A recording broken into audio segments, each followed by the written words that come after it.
உலகத்திலேயே வந்து சாப்பிட்டதுக்கு, டீ குடித்ததுக்கு, உணவு அருந்தினதுக்கு ஃபைன் போடுவாங்களா? அதுக்கு ஃபைன் போடுறாங்க. எஸ்எஸ்சியை 15 லட்சம் என்கிட்ட வாங்கியிருக்கேன் ஃபைன் போட்டு.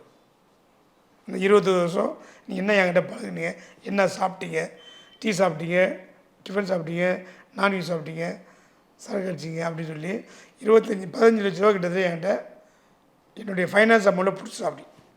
ஓ, நீங்கள் இவ்வளோ தூரம் பழகுனீங்களே, நீங்கள் சாப்பிட்டீங்க.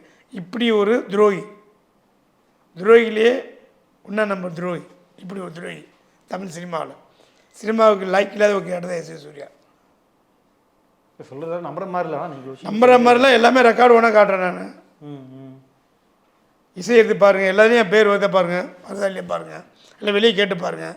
இல்லை எஸ். சூர்யா எனக்கு இது படம் பண்ண சொல்கிறாரு, எஸ். சூர்யா எனக்கு ஏன் படம் பண்ண சொல்கிறாரு, இண்டஸ்ட்ரி ஃபுல்லாக கேட்டு பாருங்கள். எஸ். சூர்யா நான் வேணும் என் ஃபோட்டோஸ் தரேன், என் வீடியோ தரேன், எல்லாம் பாருங்கள். நம்புற மாதிரிலாம் இப்போ நான் பொய் சொல்கிறேன், எஸ். சூர்யா மேலே பொய் சொல்லி நான் என்ன பண்ண போகிறேன்? உண்மையை உறக்க சொல்கிறதே என்னுடைய வேலையை. இல்லை இப்போ நீங்கள் எஸ். சூர்யா சொல்கிறீங்க, இந்த மாதிரி வேறு ஏதாவது நடிகர்கள் இயக்குநர்கள் அலைக்கழிக்கிறது இந்த மாதிரி வேலைகள் பண்ணுறாங்களா இன்னமும் அந்த மாதிரி யாராவது? அதெல்லாம் எனக்கு தெரிஞ்சு தமிழ் சினிமாவில் வந்து இருக்கிறாங்க, உருப்படாத ஹீரோக்கள் நிறைய பேர் இருக்கிறாங்க, அவங்களாம் அழைக்க வைப்பாங்க. உருப்படாத